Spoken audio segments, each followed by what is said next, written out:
Welcome. Hello, everyone. Thank you for coming out today. So my name is Jennifer Harris. Many of you know me in my previous capacity as the library director. I have since moved on to other activities in my retirement, and one of that activity is to be the president of America's Hometown Laureates, which is a nonprofit organization supporting poetry and our poet laureate, Miriam O'Neal. She gets a clap, but I don't get a clap for being the retired library director? Okay, I'll remember that. Anyhow, it's wonderful to work with Miriam, and of course, I've worked with Aine Minogue for many, many years here at the library. So today's an exciting day. It is National Poetry Month, kind of the wrap-up for us, so I'm sure you've heard some poetry throughout the month. I do need to take a moment to let you know that Rosie Kane, who we love, her husband is unwell, so she was not able to travel. She lives out in Western Massachusetts, so we will all send our good thoughts for her. But I hope in the future to be able to bring her and Anya together here at the library again. So I would also like to take a moment to thank the Plymouth Public Library Foundation. We have Judy Fosdick is the president of the Board of Trustees, Ann Phelan, who is the CEO. She and I have worked together for years. We get excited when we get to work together. So she was responsible for the scones from Shelley's Tea Shop, and I'm responsible for the cheddar cheese, because I like cheese. We know how to split our efforts. But additionally, you should be aware that there's an Irish fund that has been strongly supported over the years here at the library. People come and do research about their Irish history and Ireland in general. So we're very proud of that here at the library, and that has inspired me over the years to continue to do this kind of work with Irish classical poetry and music. I believe that concludes my opening remarks. Here's Aine Minogue. Thanks so much.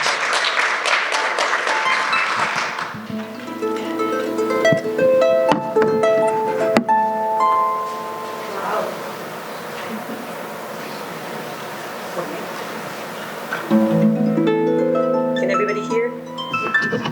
If you can't hear me at any point on the harp or speaking, please just raise your hand and let me know. And we're going to entertain you for about an hour, then have a Q&A, and I'm going to take you on a journey through Ireland's past and poetry and the wonderful place that it took and has taken us and sustained us, and the harp in the way it has been interwoven with poetry and our history and its deep symbolism. We're going to take you to pre-Christian times, do a pre-Christian poem for you, take you through the early days of the monks and do a little poem from that time. We're going to take you to the time of the bards, the harpers, and Brehon Law. We're going to take you through the hedge schools and colonialism and how poetry and creativity went underground. And we're going to take you back to the Gaelic revival, up to modern voices and to contemporary voices. And we're going to do all that in 1 hour. So, and we're going to interweave it with some music. And Jennifer, your poet laureate, and Miss Jennifer and Miss Miriam are kind enough to read some poetry, so you'll hear it from more than one voice. So I hope you can sit back and relax. If you need to nap, wonderful. And otherwise, I hope you'll come on this little historic and poetic and musical journey with me. Like all good journeys, especially Irish journeys, we're going to start with the blessing. And this is from the Old Irish, translated by Cochleen Matthews. Deep peace of running wave to you, deep peace of the flowing air to you, deep peace of the quiet earth to you, deep peace of the shining stars to you, deep peace of the watching shepherds to you, deep peace of the beloved to you.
So we're going to start 500 BC, and Jennifer is going to introduce our first poem, and it's called The Song of Emerging, because Ireland is a country where poetry was never separate from life, and it wasn't reserved for the educated or the elite.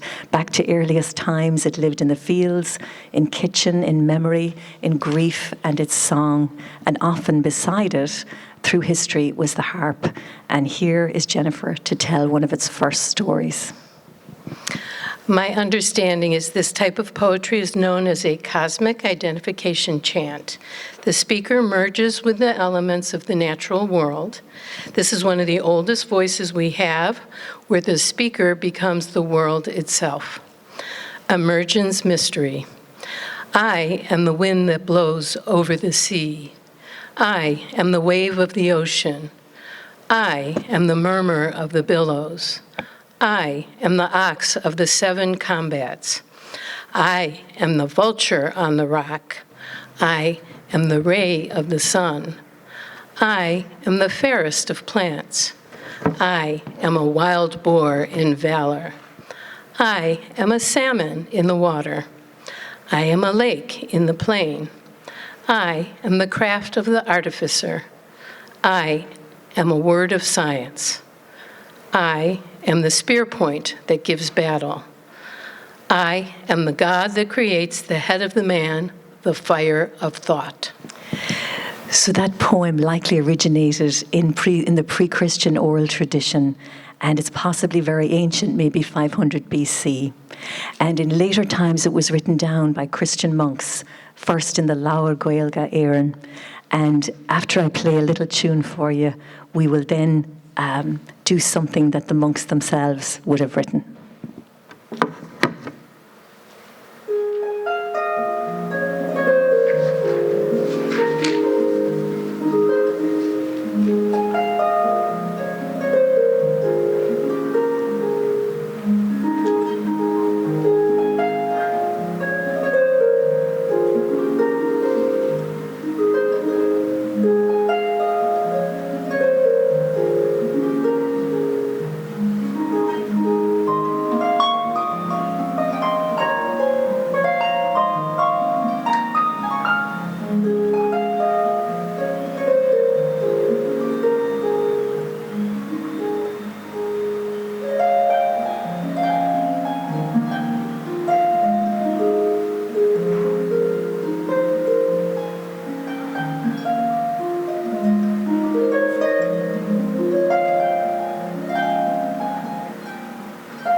So in the monastic tradition, we had a wonderful monastic tradition in Ireland that began in the very early centuries, at the time when Ireland became known as the island of saints and scholars. And while much of Europe was falling into darkness and Rome was being sacked, and the barbarians were later followed on and did their damage, Ireland remained immune and became a really, really interesting place. And the monks retired to their scriptoriums and started to copy often the New Testament and the Gospels. And if you've ever seen the Book of Kells, maybe in Trinity College, or in this beautiful calligraphy. And there's a lovely little poem written by one of the monks during that time called Pangor Bán, about his cat. And if you look very carefully at the calligraphy, you'll often see tremendous humor. You'll see like a cat chasing something. And so in the seriousness of their work and in the tremendous beauty and perfection, there's all this humor. So in the same way as you see the Irish character coming through in the nature of the previous poem, you see the humor very early on that never seemed to get lost in this little poem called Pangur Bán. So if you can picture the monk in his scriptorium writing this. The monks, as I said, recorded poems like Song of Immersion, which Jennifer just recited, and poems just as quirky as this one. "'Tis a merry task to see, at our tasks how glad we are, when at home we sit and find entertainment to our mind. Oftentimes a mouse will stray in our hero Pangur's way. Oftentimes my keen thought set takes a meaning in its net. 'Gainst the wall he sets his eye, fierce and full and sharp and sly. 'Gainst the wall of knowledge I all my little wisdom try. When a mouse starts from its den, oh, how glad is Pangur then. Oh, what gladness do I prove when I solve the doubts I love. So in peace our task we ply, Pangur Bán, my cat and I. In our arts we find our bliss. I have mine and he has his. Practice every day has made Pangur perfect in his trade. I get wisdom day and night, turning darkness into light."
So we move from the monks, and I want to tell you a little bit about how the harp ties in with all this and how it goes back to earliest times.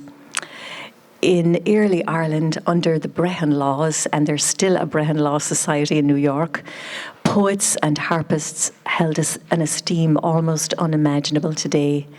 And there was a time when the poet was not simply an artist.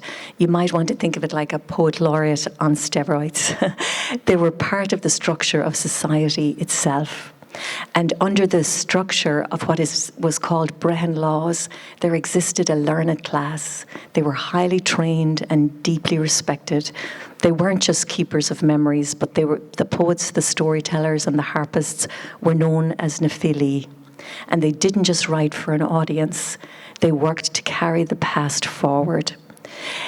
They existed within an oral tradition. Nothing was written down and everything was done from memory, but it was very much part of what we would call the learned class. Training took many, many years. Harpists trained for at least 7 years. Often the harper and the bard, or the poet, they were often called bards, they were often one and the same person. And sometimes they would train, we are told, for up to 12 years. They didn't just learn language, but rhythm. Their poetry was often very strict meters, and they spent all that time learning their trade. They also learned genealogy and needed to learn the genealogies and be able to recite them. They kept records of the battles and everything and the lineages of the family. And of course, Breton law, those people or those folks would have learned the law. They also spoke the truth. Much harder to define. But beside them, through all of this and through that creative class, was the harp, not as an instrument of the creative class, but as something understood to move the human soul in 3 ways: to joy, to sorrow, and to sleep. They were called the 3 noble strains of the harper, and in the Gaelic it's the Gianthri, the Galtri, and the Soonthri. And usually when I'm playing music, and I'm drawing from the harp tradition, because what I play is not normally what you're hearing the other people, the other Irish musicians play. It's from one of these strains that I'm drawing. So I'm going to play something for you, because my duty as a harper is to bring you to laughter, to bring you to tears, and to bring you to sleep. And hopefully I can bring you to laughter, and I can certainly try and bring you to tears, but my specialty is bringing people to sleep. So nap on. So I'm going to do a piece, and I may sprinkle them throughout. I'll see how I do. But I'm going to start with the piece for the Gianthri. I'm going to start with joy. And this is, here we go.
So I'll play you from the Galtri and the Soonthri as we go along and let you know what they are.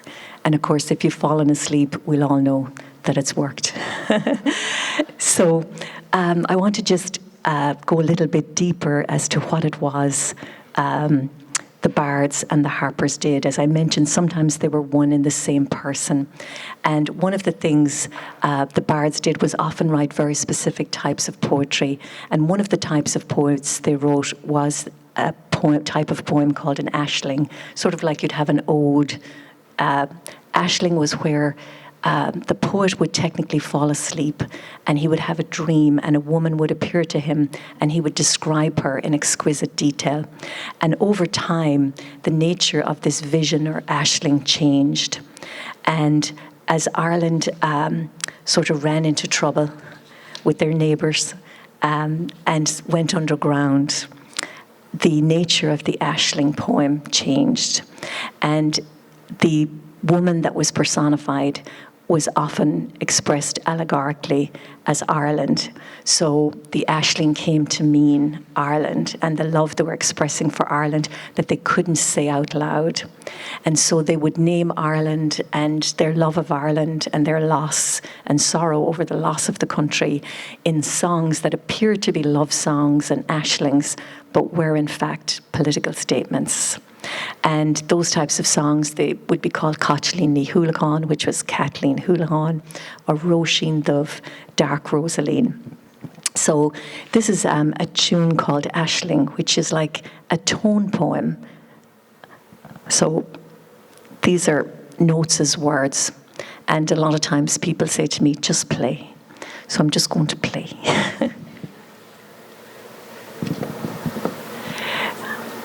And just to mention, she often speaks to the poet foretelling hope and restoration for him. And this blending of politics and mythology and this intimacy, it becomes very central to the poetry over time.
And so poetry and education and storytelling went underground during colonization. But so even as that vision, if you will, deepened, the reality on the ground was becoming more difficult. And under colonization, the Irish language and formal education were suppressed. But something kind of remarkable happened in that learning didn't disappear, it just moved underground into what were called hedge schools. And you had teachers there, and a lot of them had a great love of Greek mythology. So you'll often find these poems during that period of Irish history where there are these references to Greek mythology and Roman, stories. And you're kind of like, what's that doing in the middle of an Irish poem? But these hedge school masters loved those allusions and used them quite a bit. But the thing to remember is that poetry didn't become an elite pursuit. It stayed with the people. And even when I was growing up, you'd be in a session and somebody, if they couldn't do a song or whatever, or a tune, they would do a recitation. So poetry always kind of was there, and it still is. It's just kind of very much stayed as, I think, part of the people. And even as English became dominant, the Irish relationship with language remained, and I think it's still there. It's very interesting. For years, we had the greatest number of Nobel laureates for literature per capita, but then Iceland won. Do you know what their population is? 335,000. Yeah, where nobody's going to beat that. That's kind of rough. But anyway, but sure, we'll give it a go. Anyway, there is a certain type of music that would have been played at that time, and as we go on, I'll give you a deeper sense of that. And I want to stop these Mercedes idling over here to my left and draw them into the conversation, because we're coming up on the Gaelic revival. And so after several centuries, Ireland had a very deep awakening, and we started to experience a literary renaissance. And by the 19th century, Ireland started to turn consciously towards its past. And so we're going to do a pretty intense section on W.B. Yeats, but I'm sure many of you have heard of him. Yeah, he's a Nobel laureate. Okay. So actually, you know what? I'm going to play a tune.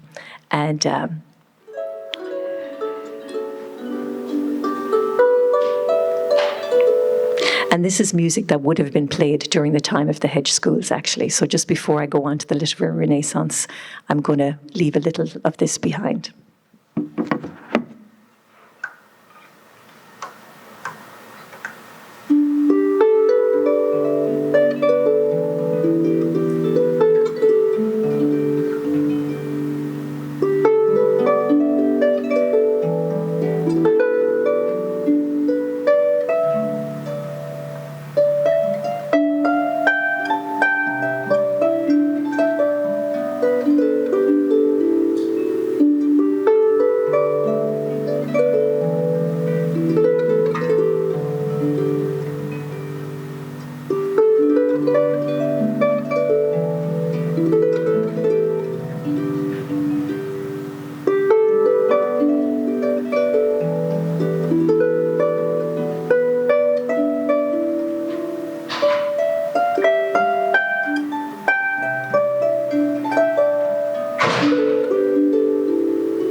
So moving on from the hedge schools and going underground, Ireland was gaining its independence, and by the late 19th century, it was turning back towards its past, towards a cultural reawakening that was tied closely to nationalism.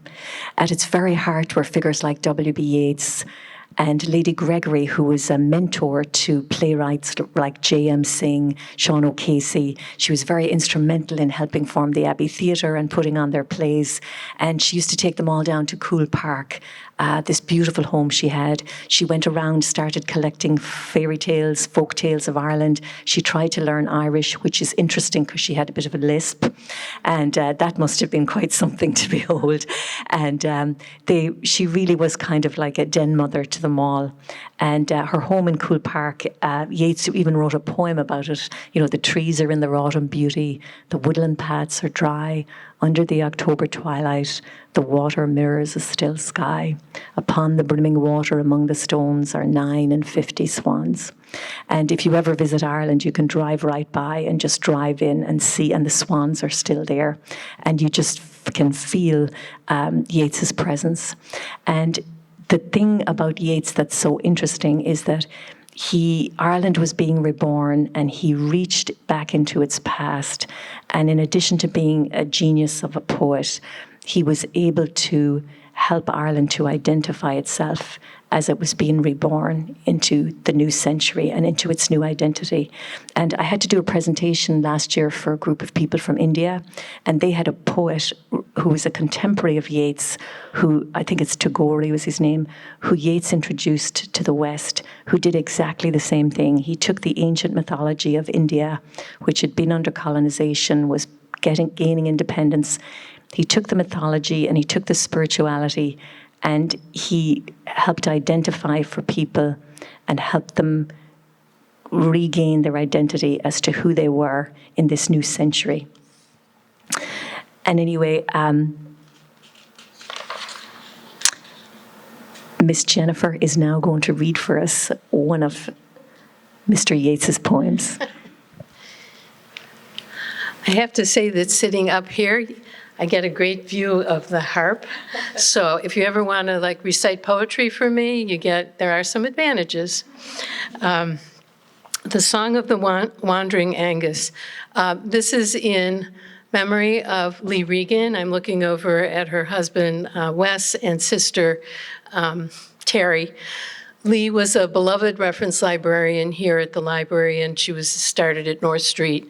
I'm sure some of you know her, but she was the one who inspired me right from the beginning when I arrived from Somerville. If you can imagine, the library was only 2 years old, so it was 1993 that I arrived, and she kept poking me from across the way. I was Circ and she was reference, and she kept saying, "You have to do adult programming, you have to do adult programming." So, and that gave birth to a lot of wonderful programming. So she's with me at all times, but in a day like today, she is with us all. So I will say that there's a little introduction here. This poem was first published in 1899. The poem tells the story of Angus, the Irish god of love, who falls in love with the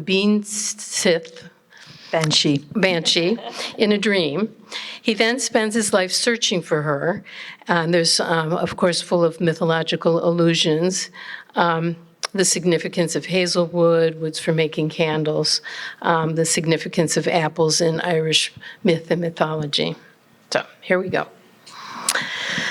I went out to the hazel wood because a fire was in my head, and cut and peeled a hazel wand and hooked a berry to a thread.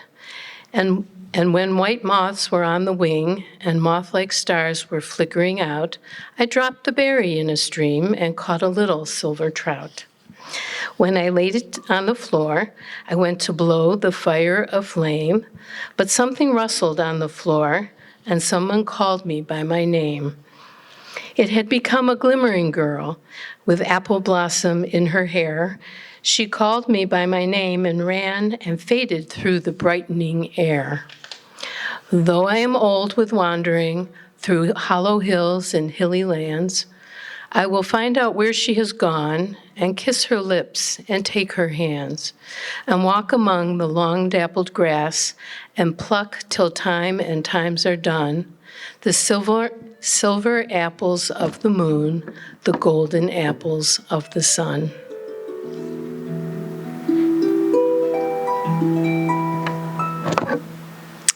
So Yeats, as you can see, he drew so deeply on the mythology, but there was really several sides to him. The mythic past of Ireland that he loved to draw on, but he also wrote about the modern world. And this is one of his most famous poems called The Second Coming. And Miriam's going to join me on this one. And when you hear that term, the centre cannot hold, which is very famous, you often hear it referenced in articles, it comes from this poem. Turning and turning in the widening gyre, the falcon cannot hear the falconeer. Things fall apart, the centre cannot hold. Mere anarchy is loosed upon the world. The blood-dimmed tide is loosed, and everywhere the ceremony of innocence is drowned. The best lack all conviction, while the worst are full of passionate intensity. Surely some revelation is at hand. Surely the second coming is at hand. The second coming. Hardly are those words out when a vast image out of Spiritus Mundi troubles my sight. Somewhere in the sands of the desert, a shape with lion body and the head of a man, a gaze blank and pitiless as the sun, is moving its slow thighs, while all about it reel shadows of the indignant desert birds.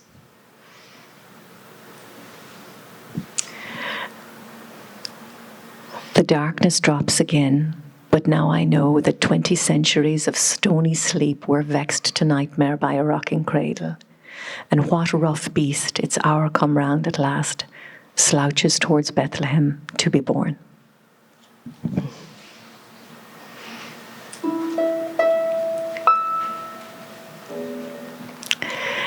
And so this final poem in the Yeats trio is more contrast. It's called A Fiddler of Dooney, and it's actually in 6/8 time, which is jig time, if you listen to the rhythm. It's beautiful. No jig. We are not going to jig. Two replacements. We're ready. Yes. Okay. When I play on my fiddle in Dooney, Folk dance like a wave of the sea. my cousin is priest in Kilvernet. My brother in Wakarabui. I passed my brother and cousin. They read in their books of prayer. I read in my book of songs. I bought at the Sligo Fair. When we come at the end of time, To Peter sitting in state, he will smile on the three old spirits. and call me first through the gate, For the good are always the merry, save by the evil chance, and the merry love the fiddle. and the merry love to dance. And when the folk there spy me, They will all come up to me with, "Here's the fiddler of Dooney," and dance like the wave of the sea.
So now we come into more modern poets, and particularly ones that are sort of more down to earth. Yeats was very much of what we call Anglo-Irish, or more of the aristocracy. And I want to tell you a little bit about Pádraig Kavanagh, who wrote not so much about myth, but about ordinary life. He was very much of the clay, but he still managed to touch on something very eternal. And Miriam's going to read his most famous poem, which is called On Raglan Road. And he was an incredibly witty guy, and he used to hang around Dublin, and they say he was barred from just about every pub in the place. I know I'm feeding the stereotype here, but brilliant man, and he wrote, his poetry felt like it really belonged to the clay. And he's this other gorgeous poem called A Childhood Christmas, where he recalls Christmas when he was 6 years old, and he's talking about, the frost felt like twinkling lights, the light of Bethlehem, and it's pure genius. It's so beautiful. But anyway, this is his most famous one, called On Raglan Road, and oddly enough, it matches the music. It's a very well-known song. I'm sure many of you have heard it. Yes. On Raglan Road on an autumn day, I met her first and knew that her dark hair would weave a snare that I might one day rue. I saw the danger, yet I walked along the enchanted way, and I said, let grief be a fallen leaf at the dawning of the day. On Grafton Street in November, we tripped lightly along the ledge of the deep ravine where can be seen the worth of passion's pledge. The Queen of Hearts still making tarts, and I not making hay. Oh, I loved too much, and by such and such is happiness thrown away. I gave her gifts of the mind, I gave her the secret sign that's known to the artists who have known the true gods of sound and stone, and word and tint. I did not stint, for I gave her poems to say, with her own name there, and her own dark hair, like clouds over fields of May. On a quiet street, where old ghosts meet, I see her walking now, away from me so hurriedly. My reason must allow that I had wooed not as I should, a creature made of clay. When the angel woos the clay, he'd lose his wings at the dawn of day. When the angel woos the clay, he lose his wings at dawn of day.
Another poet from that era and from close by was Seamus Heaney. And he has a great connection to Boston because he spent many years teaching at Harvard University. Another Nobel laureate, he wrote 8 sonnets for his mother. This one I'm about to read you is also one of my favorite poems, mostly because I can really relate to it. When you come from a very big family, you never get the house to yourself. And even more rarely, you never get your mother to yourself. And so this is about him having his mother to himself on a Sunday morning. Another incredibly rare thing. Heaney talked a lot about his father would dig with the spade, but that he would dig with the pen. And I had the good fortune to spend a bit of time with him, and he was the most lovely avuncular man and championed women poets way before it was trendy to do so. This is called When All the Others Were Away at Mass. When all the others were away at Mass, I was all hers as we peeled potatoes. They broke the silence, let fall one by one, like solder weeping off the soldering iron. Cold comfort sat between us, things to share, gleaming in a bucket of clear water, and again let fall. Little pleasant splashes from each other's work would bring us to our senses. So while the parish priest at her bedside went hammer and tongs at the prayers for the dying, and some were responding and some crying, I remembered her head bent toward my head, her breath in mine, our fluent knives dipping, never closer the whole rest of our lives.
And so Irish poetry continues, not just as a relic, but as a living voice. And one of the most powerful modern poets that we have, and she writes in Irish, is a woman called Nuala Ní Dhomhnaill.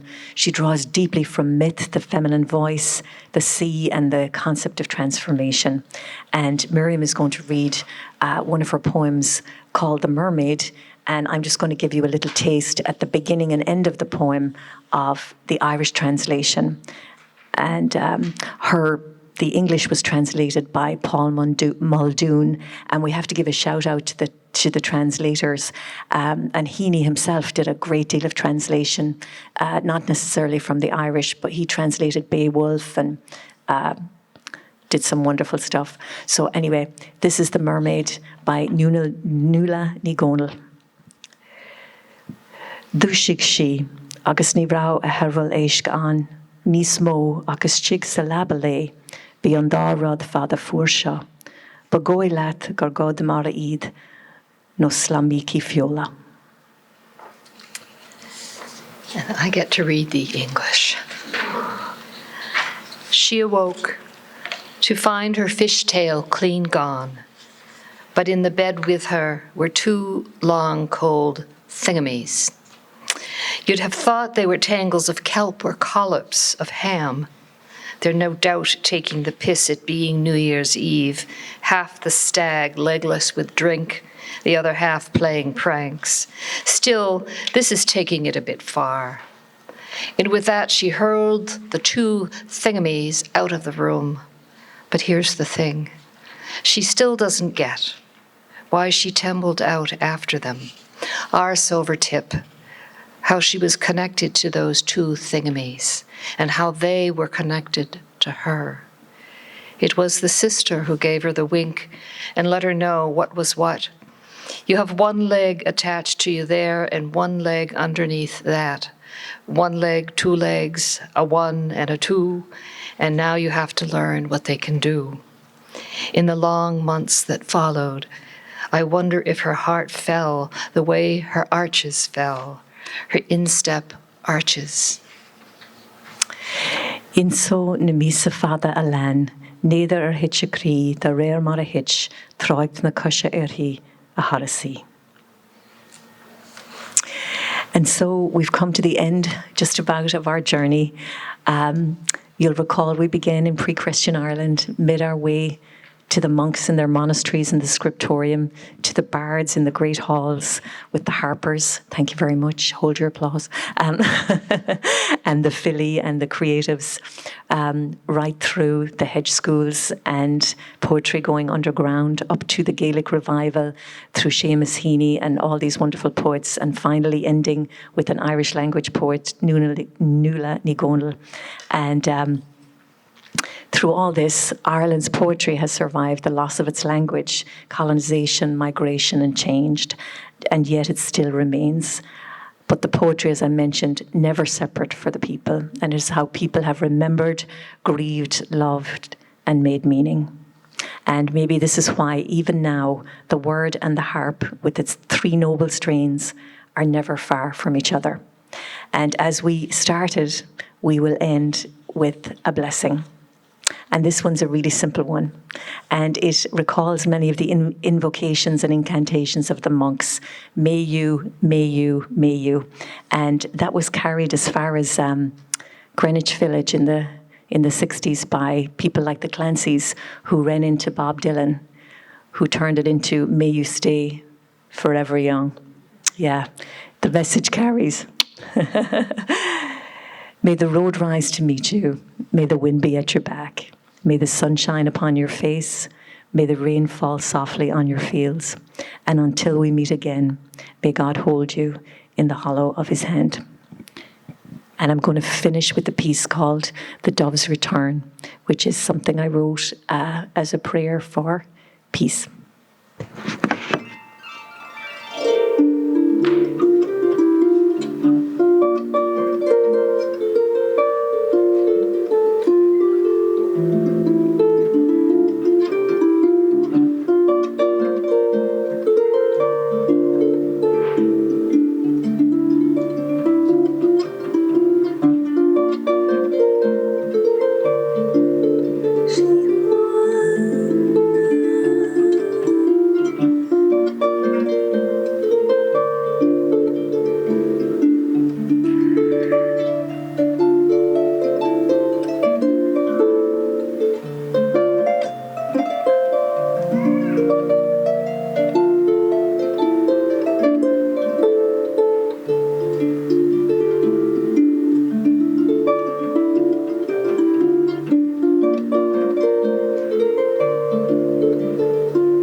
Thanks so much, and my thanks to Miss Jennifer, and your poet, who did everything, and your poet laureate, Miss Miriam.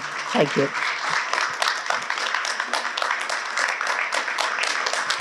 So, And if you've any questions for any of the three of us, I don't know if Miss Jennifer would like to do the honors. Well, I have to tell you, that was so much fun for me, I hope, Miriam. But we're going on the road, so we'll be playing at TD Garden next, the three of us. Typically, we take some questions for Aine, if you had any questions about her harp or her music or anything about Ireland. And yes, Judy. You were talking about the bards memorizing and passing on their oral histories. And how did the harp have music, or was it also just learned from a mentor and then later written down? Do you use written music, or has this been passed on to you? I'm just curious. So it was strictly an oral tradition, and there's, sometimes people think if it wasn't written down, it wasn't sort of, if you like, an educated tradition or an apprentice type of tradition, and they did apprentice for many, many years, but it just wasn't written down. It was passed on orally, and they must have had tremendous memories in order to do what they had to do. And the first written accounts we have are in 1792 at the Belfast Harp Festival, when the tradition was coming to an end, and they managed to gather 10 harpers, the oldest of whom was, I believe, Dennis Hempson, who would have been born in 1692, and that was sort of the end of it. And they managed to get the right hand of the melodies by a man called Edward Bunting, and that was like almost the end of the tradition. It's so. Like the Irish music you hear now that you'd think of as Irish music was barely coming in then. You know what I mean? It's a really, really old tradition. So that's probably enough of that. Yes, ma'am. Did the harp originate in Ireland, or? Well, it's, sorry if you've heard me say this before, any culture that had a bow and arrow ultimately ended up with some kind of a harp. It mightn't have been a triangular harp, but for example, the Japanese have a harp. There's the African kora, but the triangular harp ended up, South America, Ireland, Scotland. But it really, and ancient Greece and Rome, 5th-7th century BC. So if there was a bow and arrow, if you think of the bow, that string was basically the first string in the harp, and then the monks would have used like a small number of strings to sing with their psalms. So you don't think of it as an early instrument like the drum and the flute, but it actually was. Yeah, it seems very sophisticated, but yeah. That's it? Yes. You've answered all our questions, Aine. I want to take a moment just to make a couple of announcements. Number one, I want to recognize that the local scene has been video recording today's event. They will put it up on YouTube at some point. So we thank them. They're always wonderful and helpful. The second point is I did bring some swag or merch that is free on the right-hand side. So please, at the back table, please feel free. I do believe Aine still has some CDs. Do people even play CDs? They actually do. They're kind of coming back, oddly enough. They are? I stopped making them, and so many people asked me. I started making them again. Oh, wonderful, wonderful. And then we also have our next poetry reading for America's Hometown Laureates will be at Uva Wine Bar. I have found that the poets like their wine. And so we'll do an open mic. It's on Tuesday, May 27th. And if you are not on my mailing list but would like to get information like that, there's a little pad with a purple pen. Please leave your name so that I can actually read it and your email, and I'll add you to my constant contact. In the future, we've received some grant money. We're bringing Kwame Alexander, who's nationally well-known. We're going to bring him here to the library and do programs with children and then an adult program. And I also received a grant to bring Reggie Gibson, who is the Massachusetts first poet laureate. I'll be bringing him to do a reading and conversation with Miriam at the Spire within the next fiscal year. How about that? So A blessing to you all, and thank you all for coming today, and grab some food before you leave. Thank you.